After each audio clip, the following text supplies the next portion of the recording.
Hey, this is Chef Michael McDermott with Chef Michael's Food Hacks. Now, I just raided the refrigerator and I got a bunch of different things, and I'm going to make shrimp and chicken fried rice.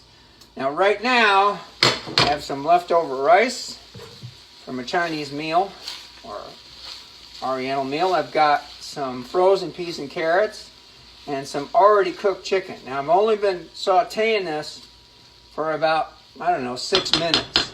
Now, this is the easiest meal in the world. It's already got cooked chicken in it. It's got vegetables.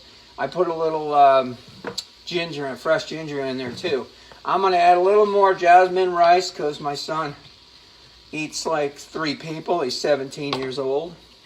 Okay. And I'm going to add some already cooked shrimp. Now, that took what? Like 30 seconds. All right. Then I'm going to stir this around. I'm going to heat up the shrimp and the rest of the rice really quick. I'm using a heat-proof rubber spatula, okay? And this is a non-stick.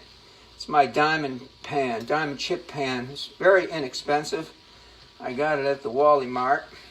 But anyway, look how easy I'm putting this meal together. Now, this will feed about 2 really big people and 4 medium people, okay? Chef Michael's Food Hacks. We're talking about fried rice today. Now, the last thing I'm going to add here, this is Bragg's Aminos, which has got less sodium. Bragg's Aminos, you can get it anywhere. And a little bit of lemon juice to give it a little kick, okay? I'm going to pour that in to finish this off. Now, you go to the Chinese restaurant, it's going to cost you about $15, $20. I just put this whole thing together, probably for about $3. Maybe $4, including the shrimp, okay? So there you go. Shrimp and chicken fried rice. This is Chef Michael McDermott, Chef Michael's Food Hacks. Trust you're all doing well with the COVID. Remember, when you eat well, you live well. I'll see you soon.